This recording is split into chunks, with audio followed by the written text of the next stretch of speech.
All right. Hi, everybody. My name is Kelly Shepard, and I'm going to be your host for this evening. Welcome to the Writers Guild of Alberta's online reading series.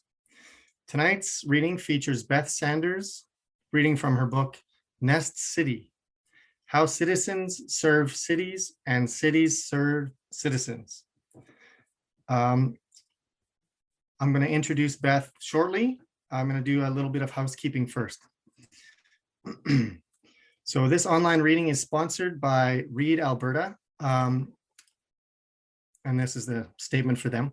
Spearheaded by the Book Publishers Association of Alberta, Read Alberta is a hub where Alberta's readers, authors, publishers, booksellers, and libraries can connect, support, and learn more about one another.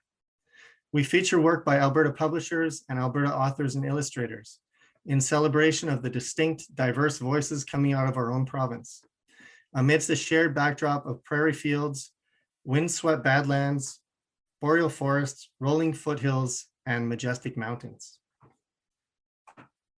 And also, before we get started, just an announcement. The next Writers Guild of Alberta online reading is going to be the last one of the year. It will be on Friday, November 5th at 7 p.m., featuring poet Micheline Mailer. All right. This is going to be the plan for the evening. I'm going to introduce Beth, and then she's going to do some readings or a longer reading. We'll see how that goes. And then we'll have time for questions afterwards, and we'll have a bit of a conversation. So without further ado, I'm happy to introduce Beth Sanders. Beth Sanders, MCP RPP, which means Master of City Planning and Registered Professional Planner, is the author of Nest City: How Cities Serve Citizens and Citizens Serve Cities. She's an award-winning planner, including the International Integral City Mesh Worker of the Year in 2013. She has worked for municipalities across Western Canada, including as General Manager of Planning and Development in Fort McMurray, in the heart of the oil sands, when it was the fastest growing municipality in North America in the mid-2000s. In 2007, she founded Populous to shepherd efforts to make city habitats that serve citizens well. So, without further ado, welcome, Beth. Thank you, Kelly. Thank you very much. So, so the book is Nest City, and I feel as an Alberta reader, it's available in big bookstores, but I want to acknowledge the support of Audrey's Books and Glass Bookshop here in Edmonton, but also Shelf Life Books in Calgary. So thank you, and a shout out to those local booksellers for their support. And I'm going to start with a couple pieces of the introduction, just to frame my thinking a little bit. And then Kelly might have a couple questions, or you folks will have a couple questions that Kelly can relay. And then there might be a couple of other little bits to read. So I'm going to start with how Nest City starts. One spring morning, my then 13-year-old son called to me to come to see the geese walking to school. I didn't respond right away and continued to fold laundry. He called again with more vigor, so I joined him beside his abandoned breakfast at the kitchen window. He wasn't joking. 2 adult geese and 5 yellow goslings were making their way down the sidewalk. They crossed the road, turned a corner, and started to head down another street. This was usually the time when I head out for a walk to the ravine that runs through my neighborhood before I go to work, so I followed the geese. They seemed to know where they were going. Their route took them directly through a construction area where city contractors were fixing pipes and sidewalks and roads in our neighborhood. The geese stopped to tuck in between 2 houses along the way, perhaps because of the noise, the bustle, and vibration of the construction site and the heavy machinery. I zipped ahead to tip off one of the workers, and instantly This 20-year-old wanted to know where they were, spotted them, then went to talk to his boss. Before I knew it, the contractors stopped their work. Being geese, they didn't know that the road was closed. They waddled through the construction site while the workers watched in silence. The geese didn't know that the next 2 roads to cross were both 4 lanes of busy morning traffic. The 20-year-old construction worker, the 50-year-old construction boss, and I took it upon ourselves to step into traffic to clear their path. Drivers were raging mad, and then they were thrilled. We helped the city stop for a moment to make a safe crossing for the geese. We did not direct the geese. They knew where they were going. We just stepped out into traffic and followed our sense of direction as much as the geese did. We knew the initial reaction of the city would be the anger of morning commuters, yet knew it was the right thing to do. Sometimes what needs to be done, sometimes what needs to be done, I'm screwing this up. Sometimes what we need to be is an escort to clear the path. And the 50-year-old construction boss walked the geese to the ravine and down the river to make sure they arrived safely. And he followed a call from his heart. This notion of escort, being with what needs to happen or what wants to happen, but not making it happen, is a new form of leadership. It is about letting what wants to happen happen. It's about revealing what wants to happen. It's a form of stewardship that does not protect and conserve, but rides alongside. It's a form of guiding that clears the way without directing the way. It's a form of leadership that understands that being part of something bigger than the personal, mine or yours, means following that something bigger. Moreover, it's a form of relationship that involves being in explicit relationship with something bigger. David White's The 3 Marriages, Reimagining Self, Work, and Relationship articulates the relationships we each have with self, work, and a significant other, each coming with spoken and unspoken vows. As I read White's book, the voice inside my head kept calling out, "There's a 4th marriage with community." There are spoken and unspoken vows in our relationships with the communities in which we live, our neighborhoods, towns, villages, and cities. What would it mean to be courageously smitten with our cities? What would it mean to have spoken and unspoken vows with our cities? Just as the geese had a clear sense of direction and purpose, I believe our cities have a clear sense of purpose and direction to escort us where we are going. Just as the geese did not know precisely where they were going, they did know, and we know, they are going somewhere. They have a sense of direction, and I believe if we tune in, we will find that we have a sense of direction too. The city nests we make for ourselves are not only a survival instinct, but an evolutionary instinct in action. The more we explore this relationship, the better. In return, our cities will serve us. Simply, our cities best serve us if they do more than help us survive and serve us in our own evolutionary improvement. There are 2 aspects of this relationship that make the latter possible.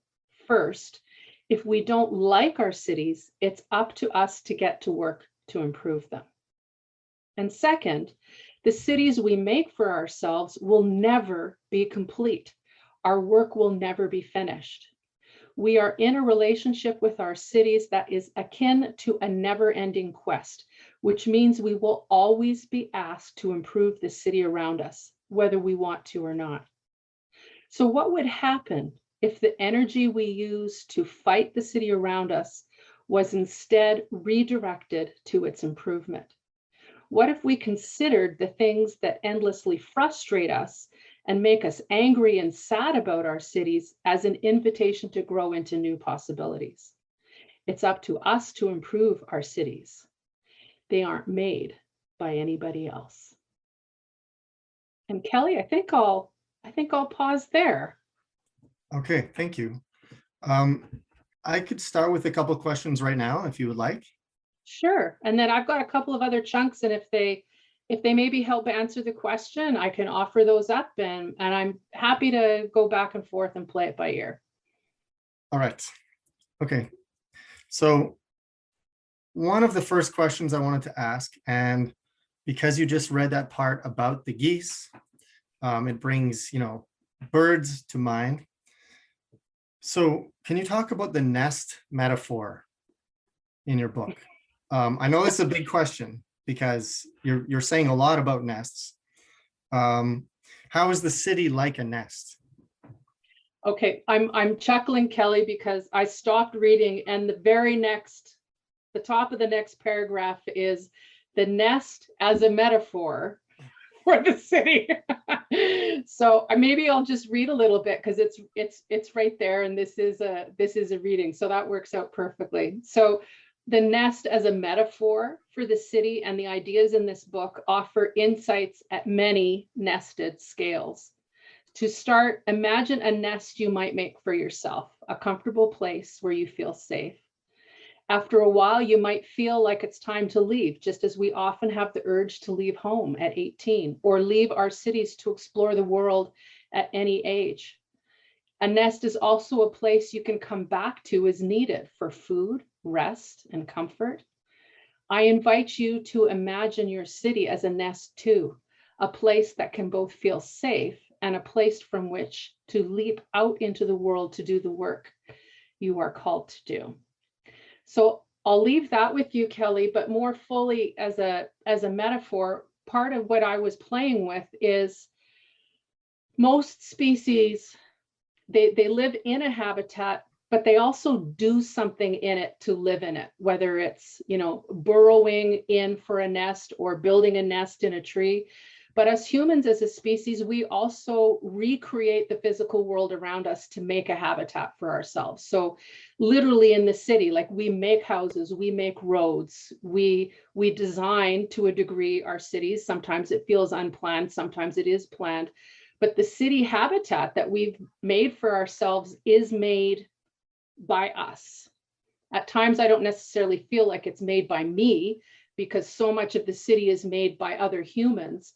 But as a collective, like, it is a collective endeavor for us as a species where we have made it. We're living in human settlements that have been made often for generations upon generations, for millennia. So there's often a really long story in a place where there's human settlement. But at the end of the day, it's humans that turned it into a place to live when we started to settle. Different cultures do it different ways. But when we land in a place and we make our habitat, and even if we're moving around, it's still a big habitat in which we live, and we have a relationship with it. We change it, and then it in return is changing us. So there's that part of the relationship too. Thank you. What you've just said reminded me of another one of my questions, but it's also sort of taking it in a totally different direction, away from the nest conversation. So That's okay. But we might return to the nest conversation again later. So what you just said, and throughout your book, you write a lot about our choices, our decisions to create the city sort of as we want it, and not necessarily we as individuals, like you said, as a collective. But still, I'm just curious about this, because as somebody who's lived in Edmonton for quite a long time, and I think a lot of people might wonder this too, how much decision-making power do you think the average city dweller has? Like, when it comes to this sort of this work of making our nest. Yeah, if that makes sense. How much is the individual involved in that, would you say? No, I can make sense of that in a few ways, Kelly. One is, you're hinting at scale, right? So what at the scale of just me as an individual, how much influence do I have? And then at the scale of all of us together, how much influence do we have? So that's one way to look at it. I'll go there. And then the other way to look at it is just the different roles that we play when we participate in city life. So when we think about the scale piece, one of the ways I look at the city is, so there's the scale of me, and then there's the scale, say, of my family or my neighborhood or the organization I work in, or the scale of the city region, all the way up to the planet. And one of the things that I have found is there's an absolute fundamental purpose of citizens in a city. And while it may seem small, the contributions we make, they are absolutely fundamental, because what we do entirely shapes how we all experience the city. So if I choose to have, if I'm like having a day or a week or a year when I'm really pissed off and angry, and that's how I show up with everybody, I'm helping the city be an angry place. So I contribute to it. Or if I pay no attention to like at my home in my front yard, like if I make it beautiful, I contribute to the street being beautiful. So if I like, those are just contributions we make, and we might not even think about them. Or any of the work that we do fundamentally shapes the experience we all have of the city. And one of the examples I use, kind of tongue in cheek, and it's a bit tongue in cheek because I've had a lot of root canals lately in my teeth, but I don't do my own dentistry anymore. So when I go to the dentist or an endodontist, they're providing a service for me in the city that I don't do on my own. So there's this big exchange of work and contributions, whether they're paid or unpaid, that we each as individuals contribute, whatever it is we do, whether it's paid or unpaid. And when we do that, we're changing or making the experience, the rest of the people in the city experience the city, even when we barely have contact or no contact with each other. So that would be one of the windows in I would have to your question, Kelly.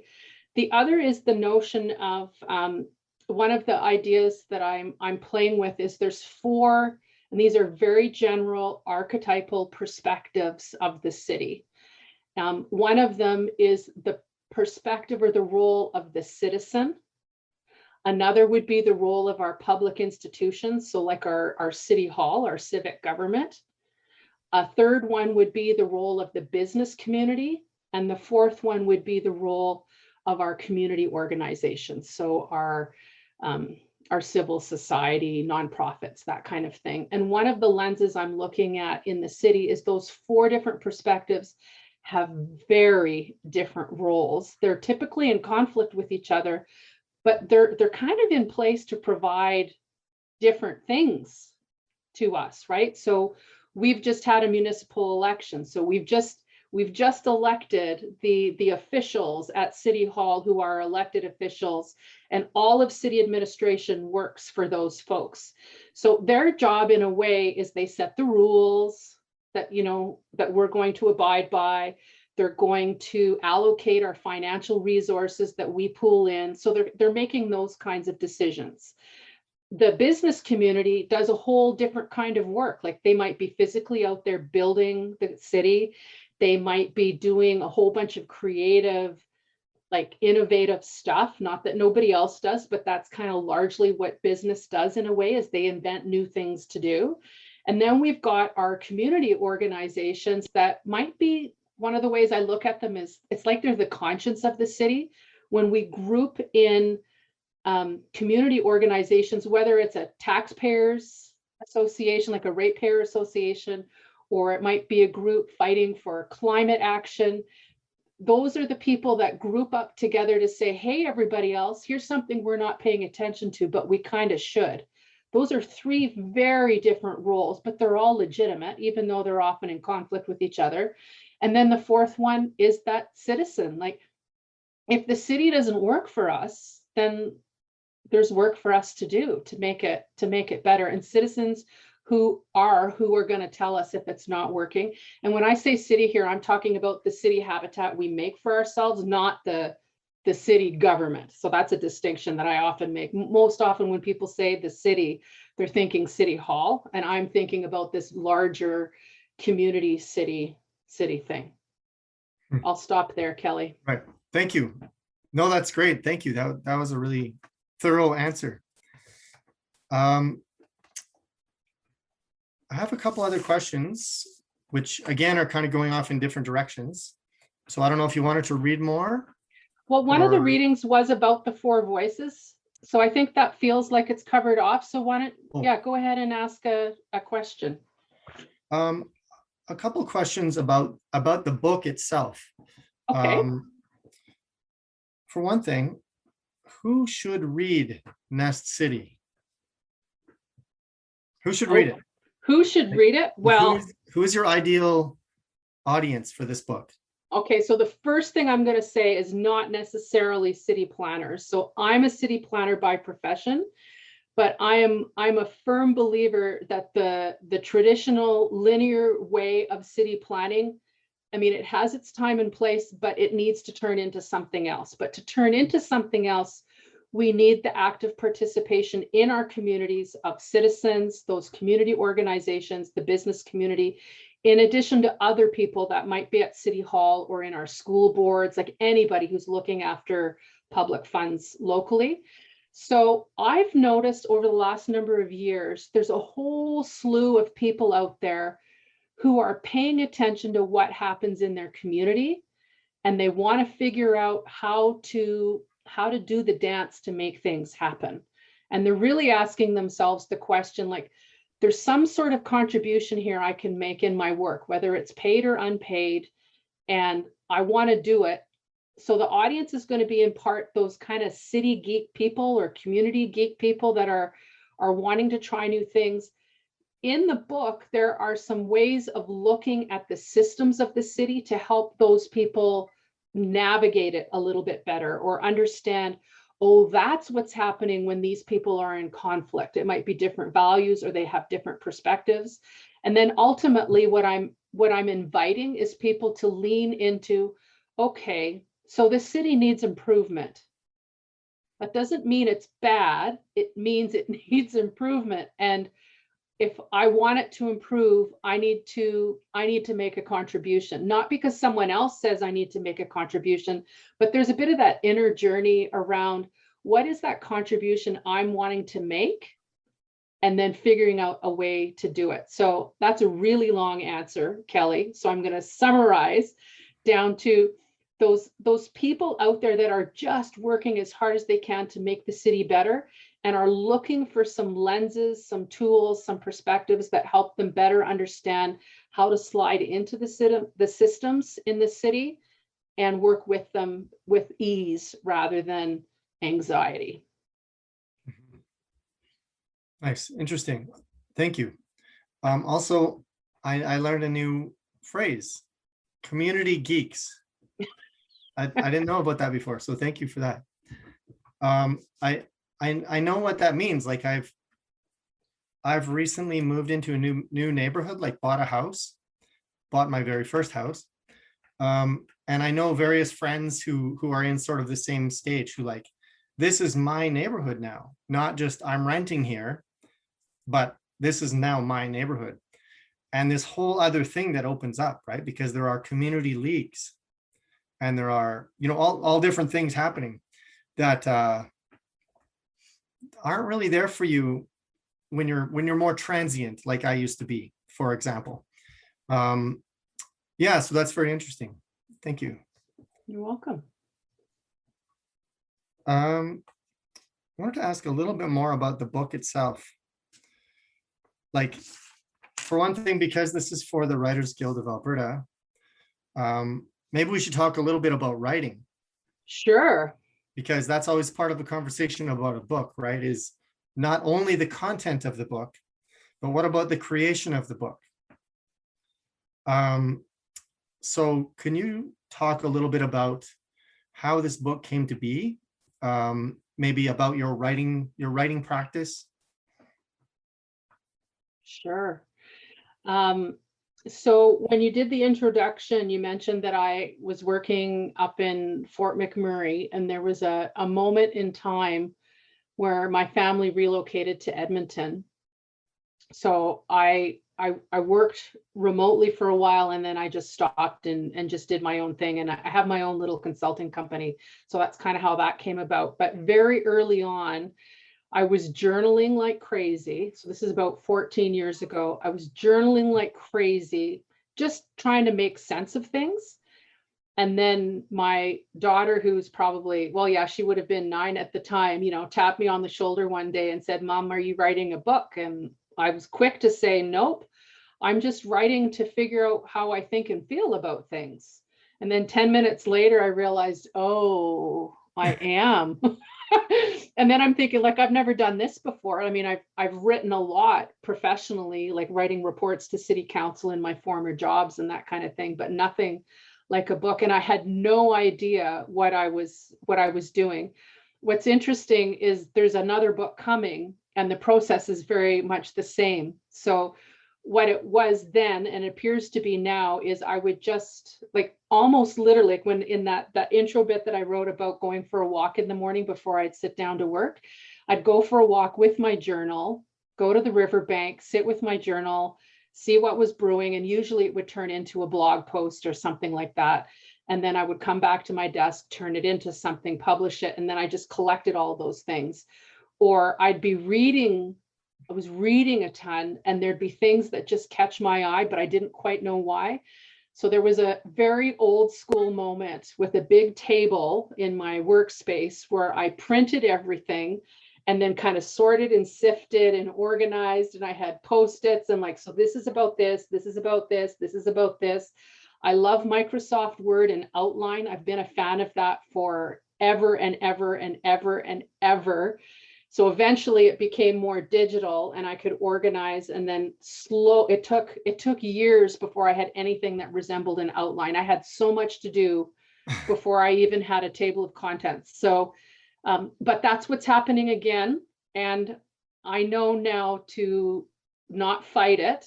I do ask the universe for it to be more efficient time-wise, because I don't want it to be a 13-year process again. But it was very much a process of, this is interesting. I'm going to write about that and see what it adds up to. And then I do that many times and then see what they add up to, and then what does that add up to, Right. and then look at it to see, well, what's it telling me? What am I telling myself to get the more higher order thoughts? So that's kind of the process. Nice. Interesting. Yeah, there's a whole, I was almost going to say science, but I don't think it's a science at all. But there's a whole, I don't know what, art, I guess, to what you described, right? Putting the pages all over the table, or putting pages all over a floor and then standing up on a ladder and looking down on it. These different things. The card catalog or the sticky notes or whatever it's really interesting. And I know what you mean about not wanting it to take 13 years, but there is something really beautiful about that, right? The super messy, I don't know where this is going, but I'm just kind of going with it.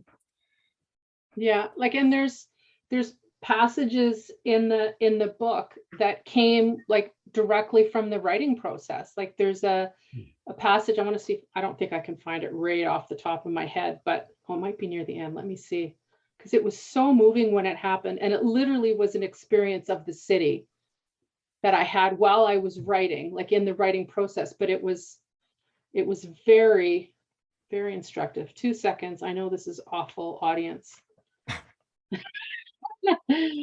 Oh, I'm not one of those people that has what I wrote, like, super nailed in my brain either. Anyway, basically what happened is, on one of my jaunts over to the river valley and just sort of take it all in, I was sitting there, and way down below, very strange, at like 9:30 in the afternoon, was a class. If they were kids, it'd be normal, but they were like adult kids walking down in the bottom of the ravine below me. And I just watched them. And then one of them saw me way up high and waved. So I waved back. And I just started crying. Like, it just felt so moving that somebody way down there would wave at me, and it was just like what was happening in life that day. But before I knew it, they had somehow circled up, and then they were walking behind me, and they're like, "Hey, city friend," we had a quick little exchange. I'm like, "Thank you," like that made my day. But there was just something like so warm about my city waving at me, and I had a Oh. choice about whether or not to wave back.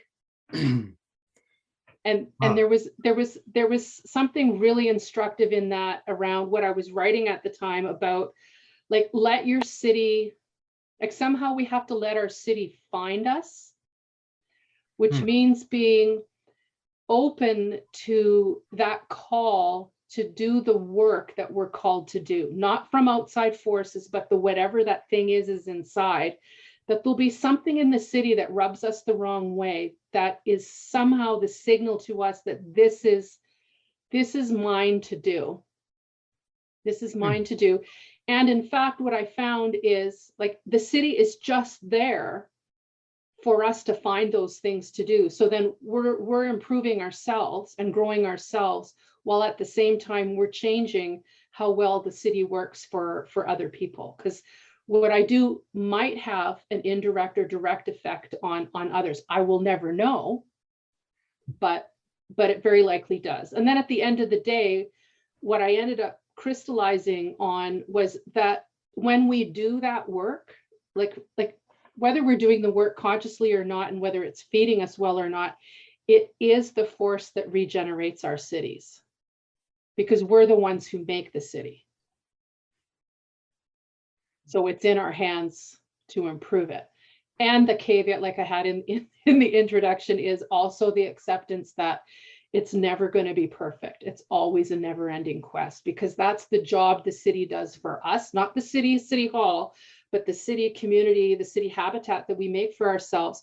Is we'll improve it, and then a new set of problems are going to arrive for us to work on. So then we'll improve it, and then a new set of challenges are going to surface, and then we'll improve it. So we're growing and evolving together. Huh. So other questions are jumping into my mind, but at the same time, I'm conscious of time. Would you like to do more reading? Sure, let me see what makes sense here. Maybe something about that little bit I was just saying about new work creates cities. I've got 2 chunks, so I'll do one, and then we'll see how we're doing for time. Okay, so here's an interesting little chunk. Okay. The human journey continues to be sparked by thinking, making, and doing new things. Excuse me. Physicist Jeffrey West found that as a city grows, it becomes more innovative. A city 10 times the size of a neighboring city is 17 times more innovative. A metropolis 50 times bigger than a town is 130 times more innovative. Writer Stephen Johnson contends that the city propels and drives innovation because it is an environment that boosts creation, diffusion, and adoption of good ideas. His conclusion about West's work is this: in one crucial way, human-built cities broke from the patterns of biological life. As cities get bigger, they generate ideas at a faster clip. Despite all the noise and crowding and distraction, the average resident of a metropolis is more creative. As a species, we have an impulse to innovate, to seek new ideas and new ways of doing things. We strive to improve the quality of our lives, and we do this in cities. Consider that innovation is simply new work, and the constant generation of new work is how we adapt to our changing world. If our work stayed the same, our species would not have traveled and settled across the planet. New work, innovation, allows us to evolve. The habitats we build for ourselves have evolved with us, for they are the result of our new work. In cities, we learn and grow. We continue our quest to improve life. First and foremost, the work we do as individuals and as a species is about survival. We work to house, feed, and clothe our families and to meet recreational and material needs.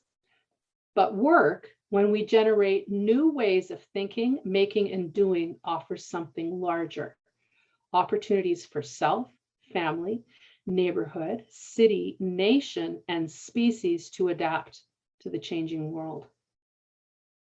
Work is ubiquitous. We work all day, every day. Paid or unpaid, work is simply what we do as we make our way through life. It may be hard, a drudgery, or a grind. When something succeeds or functions well, we say it works. To get the results we seek, we need to be willing to put in effort and work at it. We have a desire to work things through so they work better, perhaps more easily. The truth is, work is a workout. Our work is what we offer the world, whether to make ends meet or because we love doing what we do. We each offer knowledge and skills to others who in turn offer us both the goods and services we need and opportunities to do our work. When we search for new work, it becomes a learning impulse, a desire to find new and better ways of doing things that are of interest and offer improvement. If we choose, we develop newness in our cities. Writer and city activist Jane Jacobs termed this relationship between our work and the world our economic life. It's an economic exchange. And I think I'll pause there, Kelly. Wow, that was great. Thank you. That's really interesting. Now I'm almost kind of lost because I have questions from the previous conversation and now more questions. Yeah, so I like what you say about work, because work doesn't mean only work in the sense of the 9 to 5 or the, paying the bills. It is that, but it's more than that. Like you said, it's sort of what we do. It's just sort of our thing. Yeah, I mean, another word that I often use, because sometimes people get hung up on work because we have so much attached to it. Like usually it's paid for, or like you get paid for it rather. So the other way that might be more neutral is to think of it as, what is it, the contribution that we make? And there's an exchange we're all making with each other with our contributions. So if I shovel my neighbor's sidewalk in the winter, that's a contribution. He in turn delivers me treats and sweets, right? Like, so that's a simple exchange of contribution that we experience of each other right in close, with my neighbor. But there's a whole range of other contributions that we make, whether we're volunteering or it's the work that we do. It could be for a split second, or it could be a lifelong kind of contribution, but we're always contributing something. And then how conscious are we of what it is that we're contributing? And how conscious are we of the contributions of others that shape our experience, often for the better, sometimes not. And so this is another thought that I just had, but this could open up a whole other conversation, which we might not even have time for. But it's interesting. You lived in Fort McMurray, you live in Edmonton. These are relatively new cities, in the big picture, compared to cities in Europe and Asia and so on, which are much, much older often. So this sort of the layers of human contributions and work that have been happening in a city like Fort McMurray, which has been officially a city for a pretty short period of time, compared to a city like, New York, or a city like London or Seoul, etc. Yeah, that's just a really interesting perspective, I think, is that layers have been built upon layers over time, right? For better or worse, I guess. Yeah. Too. Yeah. And then, I mean, for sure in Edmonton and Fort McMurray, and I started my planning work in Brandon, Manitoba, it's always important to remember that people have lived here for thousands and thousands and thousands of years. Mm-hmm. So Edmonton was a meeting place for a very long time before settlers arrived and started turning it into a town and a city. So that history does reach way back. I think your point is the built form that we recognize in Edmonton is relatively Right. knew. As a city. Yeah, my kids to this day howl at me when at the moment when we were in Dublin, Ireland. And so it's old, and I spent the whole time like trying to see in the built form, like, well, where was medieval Ireland? Like, where was Dublin rather? Because this was a whole new thing for me, like to actually like tangibly be in a like a built form that was medieval with the roads going all over everywhere. Because I grew up in Canadian prairies, right? So you can't physically see it, but there was a moment where on a sidewalk, the landscape architects, so the urban designers, had left a marker in the sidewalk. So it kind of was like jagged, but it was the wall. It was where the wall was. And they left a clue in a marker, like some bricks in the sidewalk. So when you're walking along, you're like, oh, hang on a second, here's the wall. So I had one of those like moments where my brain's sparking and my kids are laughing because I just stood there going, oh, this is where the wall is. This is what I've been looking for. But it was an indicator to me that what I really know are some very simple things about cities, but where it all crystallized for me as a city, as a prairie kid, was in St. John's. And I was there for a conference, and there's a bit of the St. John's story in the book, where there was a moment where I was just sitting on a dock in the St. John's Port Authority, and there was this cairn kind of thing there. So I'm like, well, what does that say? You know, I don't know St. John's. I'm going to go see what this historic marker says. And it was celebrating the 500-year anniversary of the St. John's Port Authority. And I had another one of those moments where my brain's going, like, I'm like, does not compute, like, for built environment that we would recognize today in Edmonton does not go back that far. And then I was in the rooms where their museum archive stuff is, and on the wall there was some old land titles. And this is where the planner geek in me comes out, because our land title, if you have a title to land, it's going to tell you lot block plan, or in the old days it would say to the high water mark of a river or a creek or something. And so it's not defined, but it just says to the high water mark. In St. John's, Newfoundland, it says to the back of the fish flakes. So again, so this is just a whole other context, but it really started me digging into, well, how did St. John's start? So there, like, and what were the conditions? Because all human settlements will start because there's fresh water, and there's a means for shelter, and there's something to trade. That's the third thing is usually in play if it's going to be a community that grows. So, well, there you were, there it was in St. John's, and it all just kind of, the layers all fell into place rather, about how it all grew and evolved and what were the different priorities and values over time. And then now they're all there. So it was definitely, travel for me was needed to see some things that I could see in Edmonton or in Brandon when I was working, or in Fort McMurray, but I couldn't quite fully see. I had to be away to be able to see it more clearly there, so that I could see it here. But in some of those instances, like St. John's, there was a story there that wasn't here because it's older and we're newer. Yeah. Yeah, absolutely. I know what you mean about travel serving that purpose, right? Travel sort of opening things up. Yeah. Because we're quite blind to our own surroundings, right? We're not tourists in our own towns generally. Yeah. So I think we're almost out of time. Not to cut you off, but would you like to have the last word? Would you like to talk a little bit more about the book itself, or do another short reading?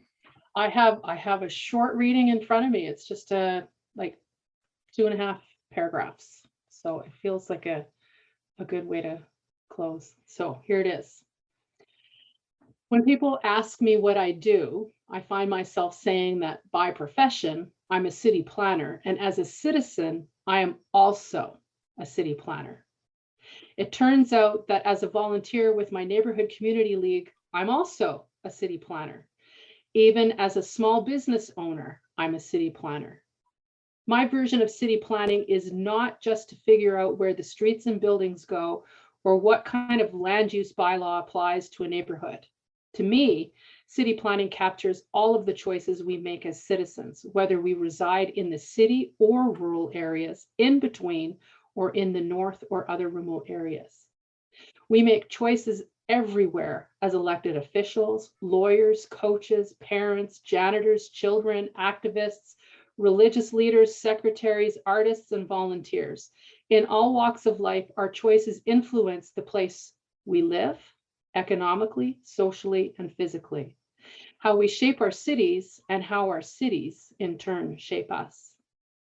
I see a new possibility where, as citizens and cities, we make choices that have a clear purpose, are clear about what we will learn together as we work toward that purpose, and are clear that we wish to be in relationship with one another in order to sustain what we build. This is the ultimate commitment we make to each other, to sustain life in a way that allows us to look after ourselves, each other, and the places we live. Without a place to live and fully be ourselves with others, we do not live, let alone thrive. City planning involves far more than City Hall. When we are self-aware and engage with others to make decisions, we affect our city's well-being and directly impact what we get in return from our city. And with that, Kelly, I'll leave it there.